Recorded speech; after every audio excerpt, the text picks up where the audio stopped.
welcome to In My Mug episode 353. It needed a long 353 this week. On Monday the 17th of August 2015. I am always your host, Stephen Layton. Welcome to In My Mug. Let's go look at the news. So this week's news is going to be short and sweet, I think, but coffee flowers, they have gone down super well. Thank you to everybody who's bought them. They won't be long in stock, so you should definitely get them quickly if you want them. This week's coffee is a Guatemalan. We also have the estate grade version being decafed as we speak in Germany. So we'll be seeing that El Bosque decaf in a few weeks' time. I know lots of you enjoyed it last year. Nice to decaf fresh crop. A lot of people decaf past crop stuff just to move it along, but we always send the new crop as soon as it arrives. But what this does mean is we're going to have so many Guatemalans in the next few weeks. Some old favourites and some very old favourites. Some that you'll remember and some that will be new. So very, very exciting times ahead. So very much looking forward to the Guatemala container being fully unloaded. And that was the news.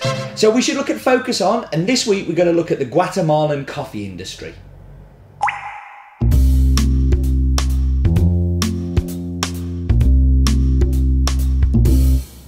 So coffee production in Guatemala began in the 1850s, and coffee then, and still is now, a very important part of the Guatemalan economy. Guatemala was Central America's top producer for coffee for most of the 20th century, but at the beginning of this century, the 21st century, it was overtaken by Honduras. That was, I think it was as late as about 5 years ago. So really was a big powerhouse up until fairly recently. It still is, really. ANACAFE, which is the Association Nacional de Café, was established in 1960 as a national coffee association representing all of the coffee producers in Guatemala. Before that, it used to be through the ICO. A percentage of every coffee sale that is made gets taken by ANACAFE for the promotion of coffee and also to centralise statistics, cupping, quality, all of those things. And has been very, very proactive in setting up some smaller areas, so actually branding Guatemalan coffees into the different regions. And in total there's 8 different regions. I hate the title they put them under, which is the Rainbow of Choice. But what they're trying to do is highlight the vast differences between the different regions. So you've got Acatenango Valley, you've got Antigua, you've got Atitlan, you've got Coban, you've got Fernaldez, you've got Plateau, you've got Highland Huehue, and then you've got New Orient, and then the volcanic San Marcos. Yeah, they've done a very, very good job of marketing those into those different regions. And that was Focus On.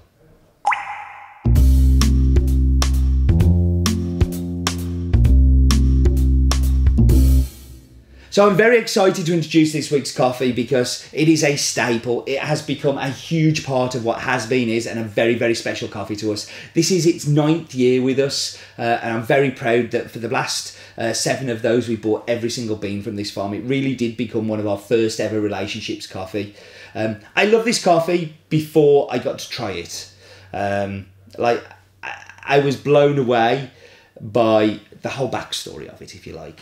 But when I visited the farm back in 2007, that's where I properly fell in love with the place. And I got to meet the amazing people who were behind the farm. And then when there's an amazing coffee behind it as well, the story all comes together as one lovely harmonious gunk of loveliness. Don Roberto, who is the oldest brother of the 3 Flores brothers, tried to move the coffee farm away from the generic commercial coffee that they were doing at the time, and really trying to add some quality into the cup.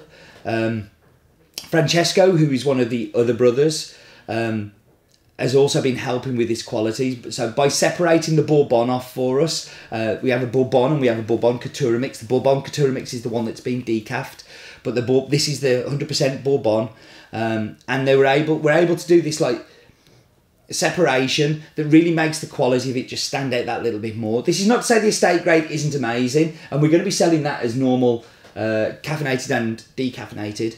But the red Bourbon really made this coffee go up a notch in quality and in just how amazing it was in the cup. The farm was initially set up by the grandfather of the brothers, Julian Flores, and that was in 1932. 14 hectares were planted in 1947, and they were planted exclusively with Bourbon, and that was left to the only son, who I believe was Jose. I might have got that wrong, but basically, if it is Jose, it is Jose.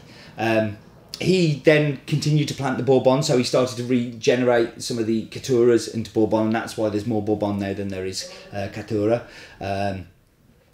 He passed away in 1996, and that's when the brothers took over. So Martha, who was Jose's widow, then got the sons involved. So you've got Julio, Jose Francisco, and Mario. And when they took over, the farm was tidy, was smart, was doing okay. They had a petrol station as well, which you'll see in a little while. But they really decided that it was time for them to innovate and to build a mill that was suitable for doing specialty, and also to look at the environmental issues within the farm. So they grow other plants, so things like avocado, and they also have a part where they're planting turf and selling turf. So not just to rely on one crop of coffee. You know, a bad harvest can ruin a family. They've spreading their risk around by planting other things. The farm itself is located on the side of a hill, and runs parallel to the main road that is the main route through to Guatemala City. And they were showing me some maps of how the city of Guatemala City has slowly moved closer to them. So there was these aerial maps, and you can actually see the city. The city now is virtually touching the farm. You have to drive through this big estate to get up to the farm. As you drive through, there's people living there, people playing football in the street, there's shops, and then you come to a gate, and you open the gate and go into this paradise that is absolutely beautiful. And I've got some footage that I'm going to share with you after the map bit, which shows you the farm and the whole setup there. This coffee is a world exclusive. We buy every single bean of the Bourbon from the farm, and we also buy every single bean of the Bourbon Catura mix, which I've talked about that we're sending for decaffeination. And you'll also get to try it normally. I'm very, very proud of the relationship we have with the Flores brothers. Francesco particularly, me and him hit it off quite well.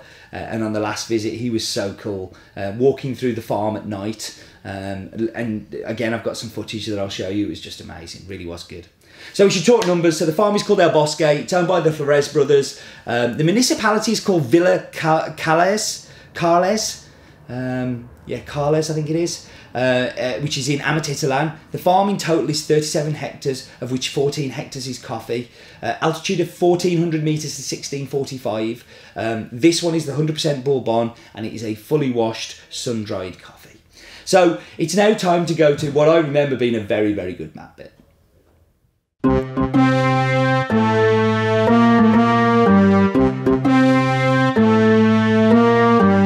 Much nicer in Bolivia, isn't it, than the wet, cold, rainy Stafford. But that's where I am now, as I'm waving you off and waving you up into the sky. And there is our green and pleasant land. And we're going to go to our left, and to our left towards Central America. So let's get across to there. Obviously, we buy lots of coffee from Central America. But this is one of the ones we bought for a long time, since 2007, from Guatemala. So let's get down to Guatemala. It's our longest standing relationship in Guatemala, actually, as well, which is pretty cool. So you can see it's a fair-sized country, and it's got a fair-sized fact of blue denim comes from Guatemala.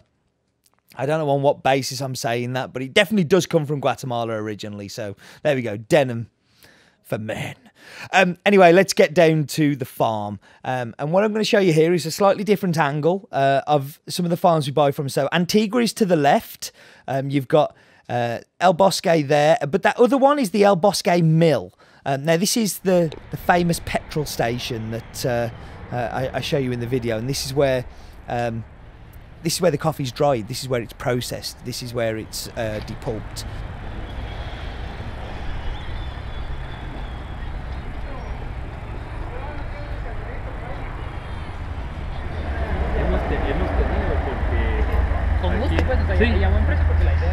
Let's have a look at it from the farm and see where you can see the station. Now you can see how urbanised this area has become. This is a perfect example of what is happening in Central America, where populations are moving further and further out into the cities and just eating up that green belt.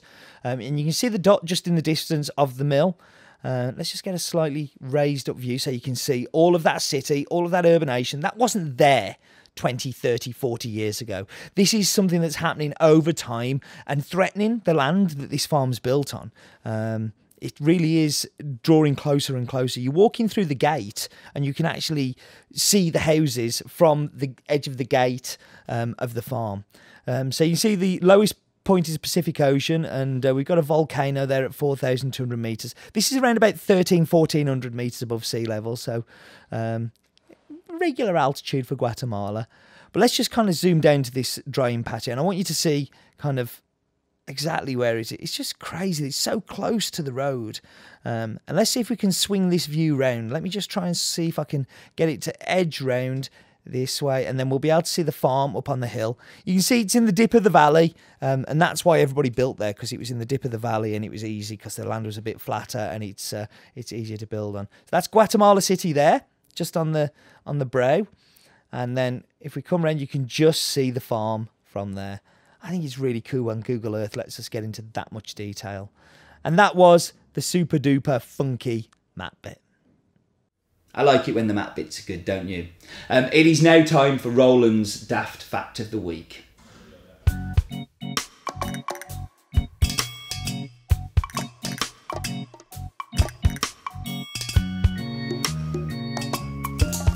"25% of Guatemala's GDP comes from agriculture, the main things being coffee, sugar and bananas."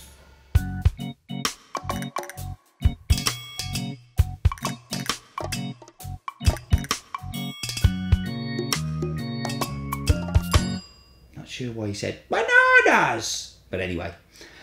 Interesting fact, Roland, thank you very much. I'm going to whap you on pause. I'm going to go and get tasting delicious drinks, and I'll be back with you in just a second.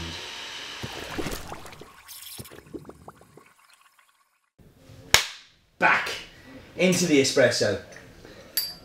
So not a lot of people know, but this was one of the coffees that Stephen Morrissey used in Copenhagen in 2008 in his barista competition that he won the WBC with. So a little bit of a fact tip for you there.